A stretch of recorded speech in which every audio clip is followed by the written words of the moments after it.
салом тамошобинони гиромӣ, хулосаи хабарҳои муҳими 21 октябри тоҷикистонро аз пойгоҳи хабарии бомдод бароятон пешкаш мекунем. шурӯъ мекунем аз як нигоҳи кӯтоҳ ба сархати хабари муҳими рӯз. дар ин барнома заданд, куфтанд, ба барқ мондаву ҷонамро ба лаб оварданд. номаи пир муҳаммадзода аз боздоштгоҳ, гирифтани пули хайрия, иттиҳоми нав дар парвандаи Ораз Вазирбеков, қирғизистон додани силоҳ ба сокинони Бодканду Уш ва мобилизатсияи аҳолӣ иҷозат дод. вуруди мошинҳои мусофирбару боркаш аз соғд ба Душанбе мамнӯъ шуд. оғози истеҳсоли чипс аз хурмо дар вилояти Хатлон. ҷанозаи ҷавони 22-сола аз ҷамоати Шинги Панҷакентро баъди 4 рӯз ёфтанд. ва акнун тафсилоти хабарҳо. Абдусаттор Пирмуҳаммадзода, рӯзноманигори тоҷик, ки ба ҳамкорӣ бо созмонҳои мамнӯъ моддаи 307 иловаи 3 қисми 2 гумонбар аст, дар номае аз дохили боздоштгоҳ навиштааст: он қадар заданду куфтанду ба барқ монданд ки мехостам бимирам. як манбаи наздик ба тафтишот нусхаи номаро, ки муаллиф хостааст ба хотири ифшои саҳнасозиҳои ҳукумат расонае шавад, рӯзи 19 октябр ба радиои Озодӣ расонд. нома дастӣ навишта шуда, шахсони огоҳ рӯзи 20 октябр tasdiq карданд ки дастхат бо нигоштаҳои пешинаи Пир Муҳаммадзода монанд аст. радиои Озодӣ имкони мустақилона санҷидани онро надорад. рӯзноманигор Абдусаттор Пир Муҳаммадзодаи 44 сола ва соҳиби 4 фарзанд 8 июли имсол дар зодгоҳ шаҳри Ваҳдат дастгир шуд. худаш дар нома навиштааст аз рӯзи аввал зери фишори равонӣ ва шиканҷа буд, то иттиҳоми ба қаблаш бофтаву сохтаи мақомоти милисаро ба дӯш бигирад. 8 рӯз азобу уқубат, изолясияи комил, таҳдиду таъқир ва расидан ба аъзои оилаам водор кард ки гуноҳе накардаро ба дӯш бигирам. дар навор матни навиштаи кормандони ОБОПи Вазорати корҳои дохилияи Тоҷикистонро дар бораи он ки гӯё бо раҳбари мухолифин Муҳиддин Кабирӣ дар робитаи доимӣ будам, дар Тоҷикистон инқилоби омода мекарда бошем, зери фишори ҷисмонӣ хондам, навиштааст ӯ. пайвандонаш рӯзи 9 октябри имсол шикоят карда буданд ки Пир Муҳаммадзода зери фишор ба гуноҳ иқрор кардааст ва аз мақомот хостанд онро аз эътибор соқит кунанд. мақомот дар гузашта ва ҳоло ба суолҳо дар пайванд ба қазияи Абдусаттор Пир Муҳаммадзода ва рӯзноманигорону блогерон ва фаъолони дигари боздоштшуда посух надоданд. номаи Пир Муҳаммадзода дар рӯзҳое ба дасти мо расид ки муҳокимаи парвандаи ӯ паси дарҳои баста ҷараён дорад. наздиконаш ҳафтаи гузашта ба мурофиа роҳ наёфтанд. худаш дар нома гуфтааст айбномаи зидди ӯ сохтаву бофта, фармоишӣ ва сиёсӣ асту ҳадафаш тарсондани ҷомеаи журналистикаи тоҷик аз паёмади ошкорбаёнӣ дар воситаи ахбори омма ва шабакаҳои иҷтимоӣ мебошад. Пир Муҳаммадзода гуфтааст мақомоти Вазорати корҳои дохилӣ ӯро ба нафрати сиёсӣ, норозигӣ аз сиёсати пешгирифтаи ҳукумат, эҳсосот ҳангоми барномаҳо, ҷонибдорӣ аз ақидаҳои созмонҳои мамнӯъ, дӯстӣ бо Далели Эмомалӣ ва Абдуллои Ғурбатӣ чанд шарҳу лайк муттаҳам карданд. рӯзноманигори боздоштшуда навиштааст бисёре аз шарҳу лайкҳо дар шабакаҳои иҷтимоӣ пас аз боздошти ӯ ва мусодираи телефонаш сурат гирифта, танқидҳояш ба маънои эътирози зидди ҳукуматӣ нест.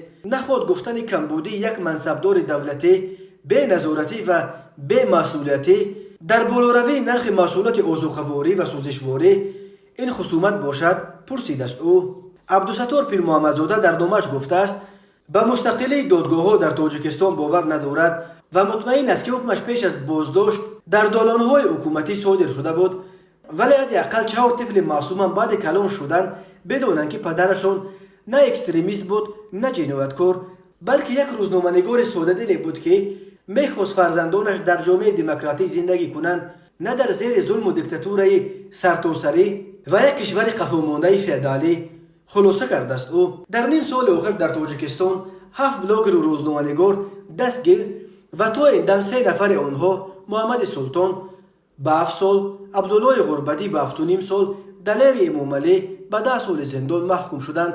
созмонҳои ҳомии ҳуқуқи хабарнигорон борҳо аз ҳукумати Тоҷикистон хостанд ба таъқибу таҳдиду фишор хотима дода рӯзноманигорону блогеронро озод кунанд. мақомот бо мурофиаҳои баста ва ҳукмҳои тӯлонии хабарнигорон посух надоданд. ба парвандаи Ораз Вазирбеков فعال بدخشانی در روسیه که 4 ماه پیش در شرایط مرموز در تاجیکستان دستگیر شد اتیوم نف اعلام کردند. پیوندانش روز 20 اکتبر به رادیوی آزادی گفتند این دفعه او به از خودکنی مبلغ گمانبر است. مقامات اتیوم نف وزیربیکوف را شرح نمیدهند. اورس وزیربیکوف بعد از بازداشتش بر اساس قسم 2 ماده 307 کدش اجراتی تاجیکستان تندگرایی با استفاده از اینترنت متهم شده بود. یکی از شخصان نزدیکش روز 20 اکتبر به رادیوی آزادی گفت مقامات تفتیشاتی او را برای از خود کردن پولهای متهم کردند که ساکنان بدخشان به عائله‌های آسیب دیده عملیات سال 2012 از خارج فرستاده بودند. آن زمان وزیربیکوف در بدخشان میزیست و رئیس محله اوپیده یا تیرچه دچار خورق بوده است. به گفته نزدیکان واقعا او همراه چهره‌های دیگر با نفوذ شهر در جمع‌آوری و تقسیم مبلغ به مردم آسیب دیده کمک می‌رساند ولی پول مردم را نگرفته است. پیوندان فعال بدخشانی او را بیگناه می‌دانند و از علاوه شدن اتهام نو در پروندهش نگرانند. ما نمی‌دانیم به خاطر چه مقامات به هر راه می‌خواهند باز یک ماده دیگر را به گردنش بار کنند. گفتند که گویا مبلغ را گرفت و جرایی کرد. این یک تهمت است، گفت یکی از خویشاوندان وزیربیکوف به رادیوی آزادی. بنا به گفته خواهر آرس وزیربیکوف در بازداشتگاه و در حضور نمایندگان مقامات با او ملاقات کرده است. وزیربیکوف از چیز شکایت نکرد اما به نقل خواهرش سخت لاغر شده است. آرس وزیربیکوف همراه فعال دیگر بدخشانی رمزی وزیربیکوف آخر ماه ایول امسال در روسیه ناپدید شده دیرتر در تاجیکستان از خود درک دادند. آنها در نواری که معلوم نیست در چه شرایط ثبت شده است گفتند اختیارا برگشتند اما نزدیکانشان میگویند این همه صحنه سازی بود.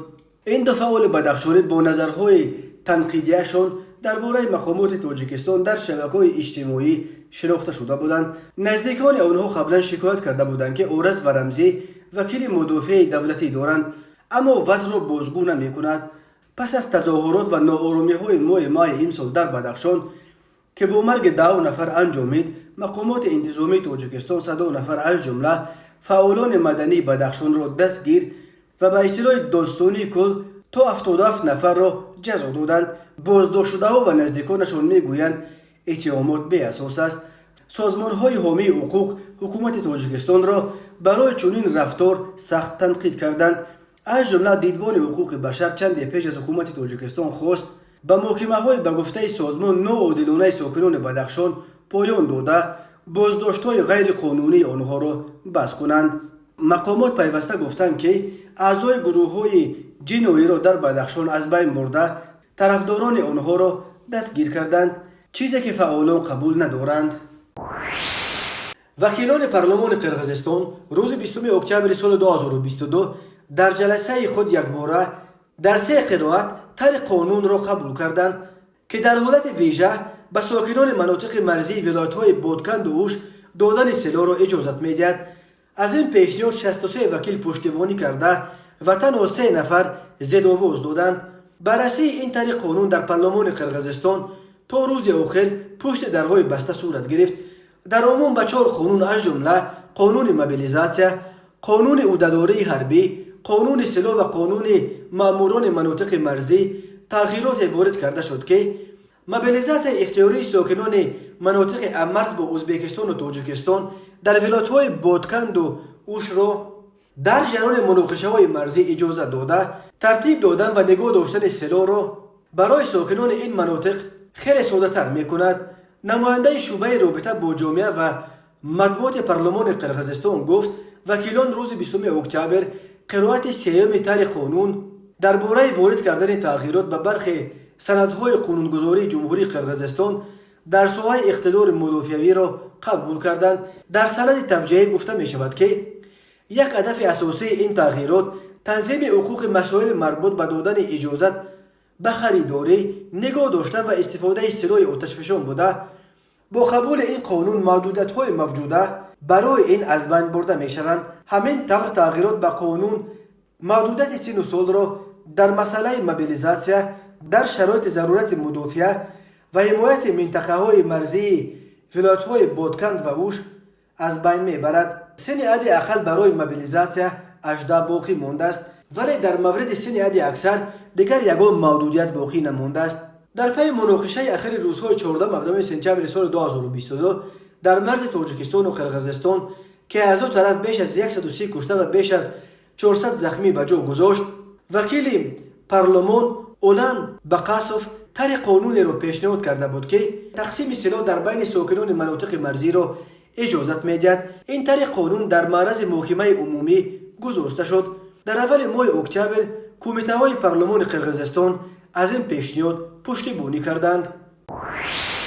رستم امامعلی رئیس شهر دوشنبه با امضای قرارهای خاصه ورود ماشین‌های مسافرکش و بارکش را از سمت ولایت سوخت به پایتخت را منع کرد. در این باره جمشید عالمزاده سخنگوی رئیس شهر دوشنبه اطلاع داد. طبق قرار رئیس شهر دوشنبه از روز 21 اکتبر سال 2022 تمام ماشین‌های مسافربر که از سمت ولایت سوخت می‌آیند در ترمینال نوبنیاد چهارباغ توقف می‌کنند و همین طور از این ترمینال مسافر گرفته به سمت ولایت سوخت می‌برند. ترمینال مذکور در درآمدگاه شمال پایتخت بنیاد گردیده است.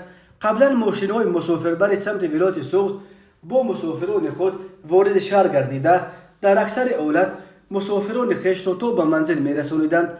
هنگام بازگشت آنها از ترمینال مرام واقع در نزدیکی کارخانه سیمنت تاجیک مسافر می‌گرفتند. این مقررات به ماشین‌های کلان حجم نیز دخل دارد و من بعد آنها نیز نمی‌توانند وارد دوشنبه گردند.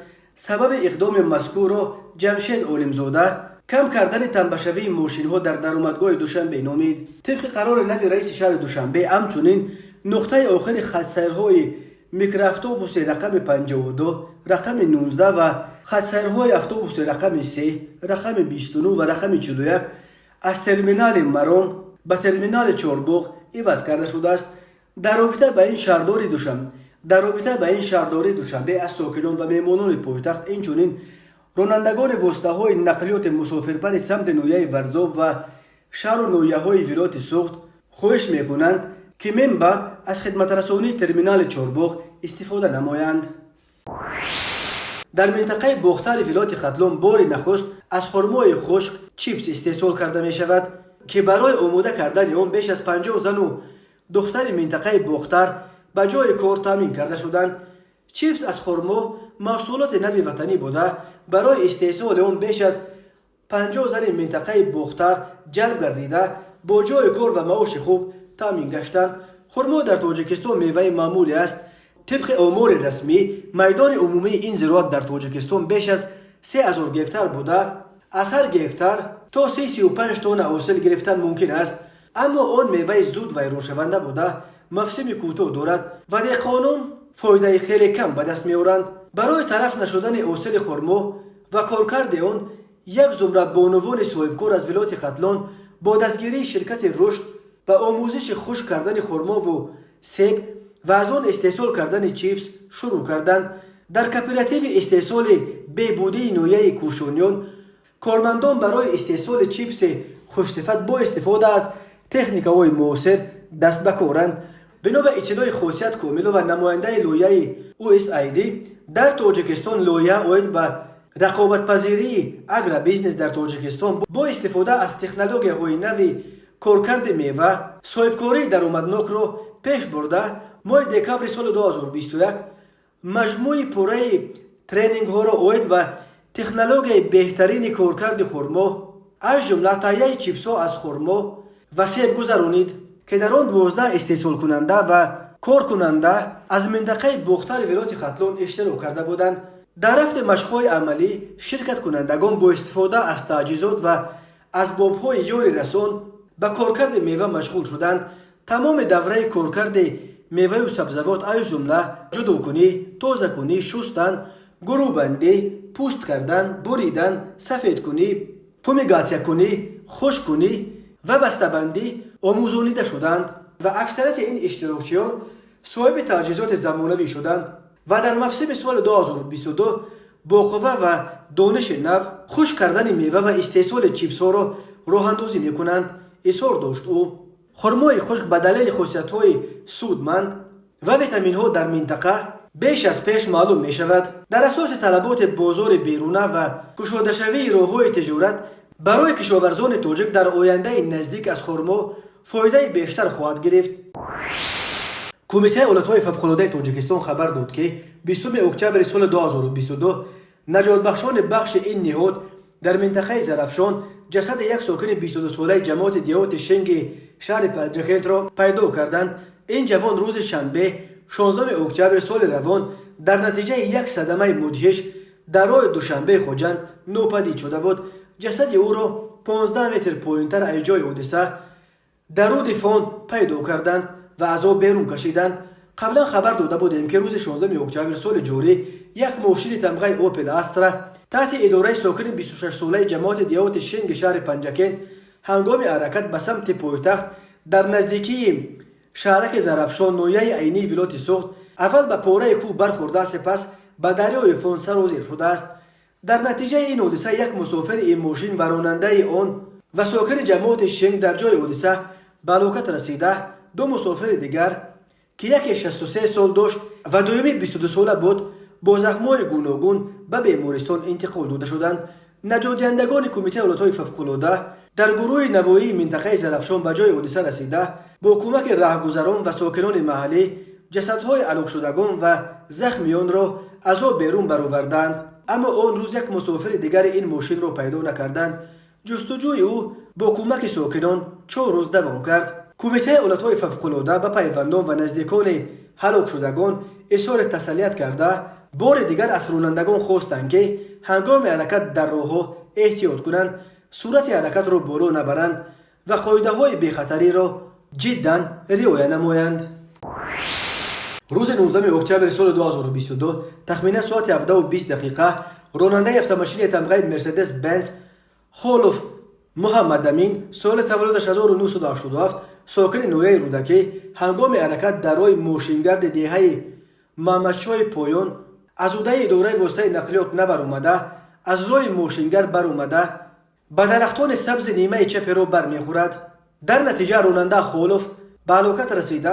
مسافر آن تور و شهنازه سال تولدش 1988 و نابالغ خالو و عایشه سال تولدش 2008 ساکنان نویه مذکور جراحت‌های جسمانی برداشته در بیمارخانه بستری می‌گردند. اوید به این حادثه تحقیقات ادامه دارد.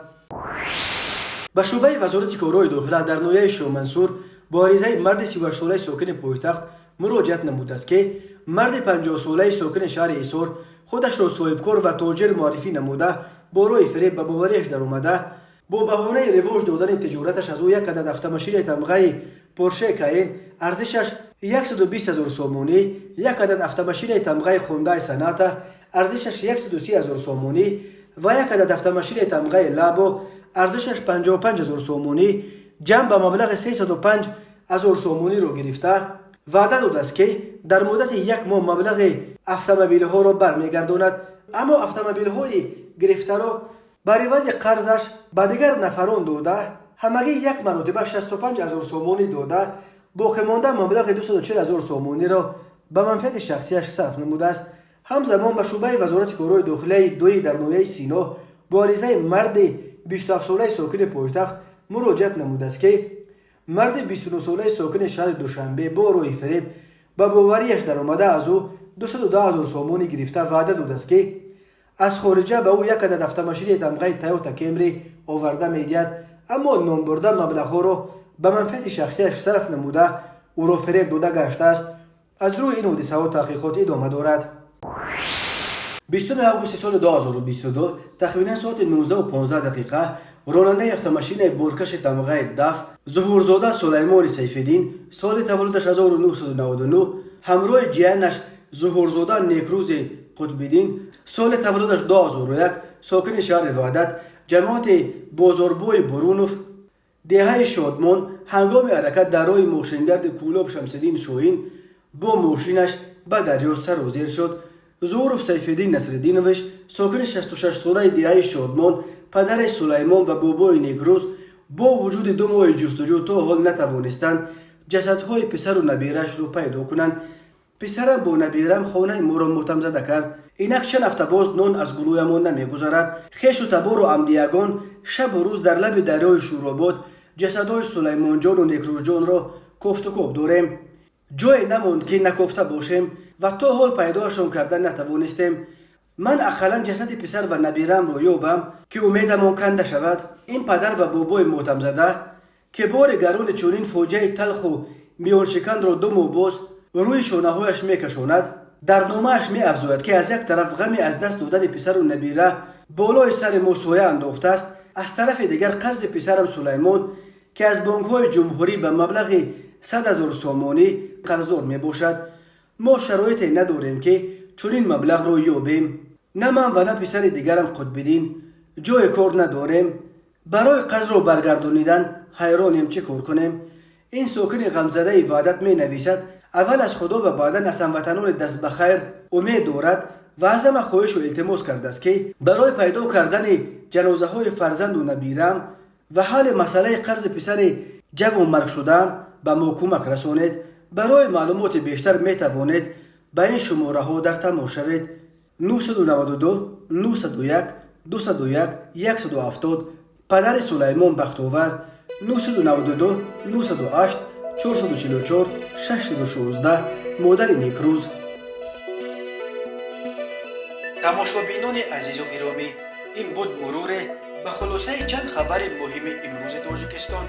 خبر و گزارش های بیشتر از تاجیکستان و درباره تاجیکستان و اطراف آن را در سامانه پایگاه خبری بامداد در این نشانه پیگیری نمایید: www.bomdad.com. خوش باشید.